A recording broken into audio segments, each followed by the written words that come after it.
নমস্কার, news 18 Bangla digital পেজে আপনাদের প্রত্যেককে স্বাগত জানাই। আমি রয়েছি অমিত আপনাদের সঙ্গে এই মুহূর্তে।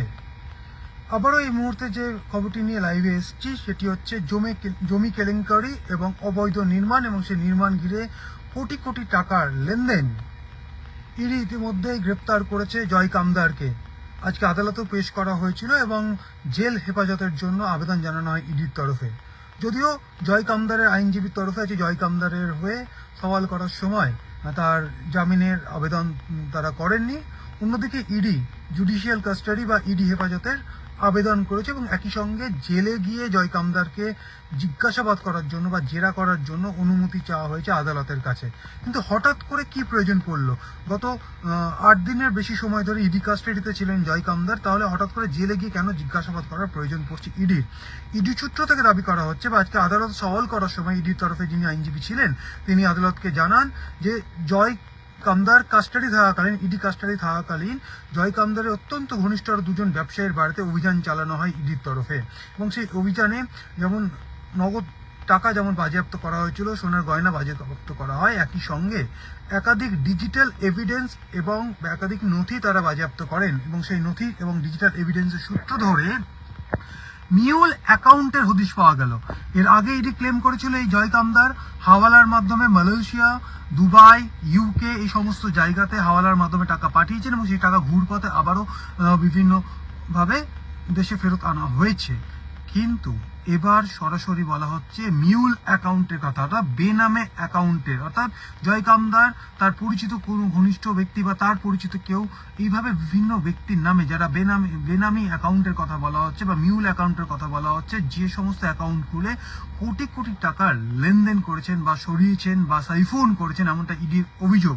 সেক্ষেত্রে এই সমস্ত অ্যাকাউন্ট সম্পর্কে এবং যে সমস্ত নথি ডিজিটাল এভিডেন্স এখনো পর্যন্ত বাজেয়াপ্ত করা হয়েছে গত ইডি অভিযানে, সেই সমস্ত তথ্য যাচাই করার ক্ষেত্রে এই জয় কামদারকে জেলে গিয়ে জিজ্ঞাসাবাদ করার প্রয়োজন মনে করছেন ইডি কর্তারা। এই কারণে আজকে আদালত তারা আবেদন করেছেন যে জুডিশিয়াল কাস্টাডি থাকাকালীন জয় কামদারকে জেলে গিয়ে বা প্রেসিডেন্সি সংশোধনাগারে গিয়ে তারা জেরা করবেন। কারণ একাধিক মিউল অ্যাকাউন্টের কথা বলা হচ্ছে ইডির তরফে, যে সমস্ত অ্যাকাউন্টের মাধ্যমে টাকা সাইফোন হয়েছে বা টাকা সরানো হয়েছে।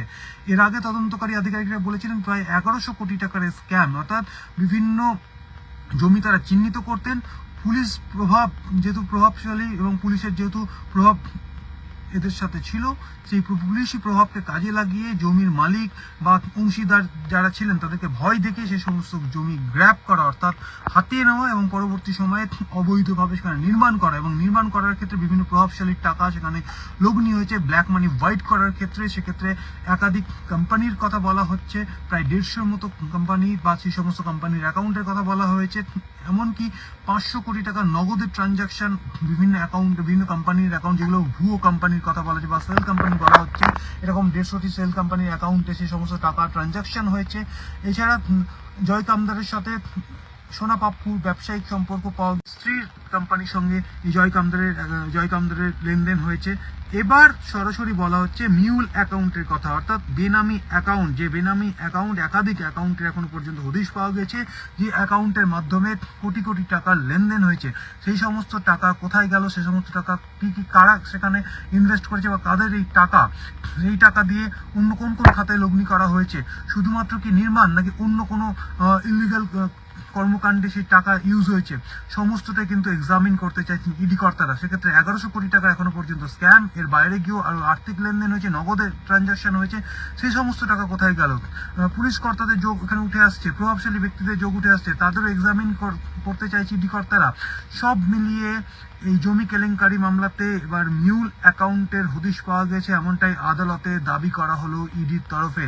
এবং এই মিউল অ্যাকাউন্টগুলো সম্পর্কে আর তথ্য যাচাইয়ের ক্ষেত্রে জয় কামদারকে জেলে গিয়ে বা সংশোধনাগারে গিয়ে জেরা করার প্রয়োজন পড়েছে এমনটা কিন্তু দাবি ইডির।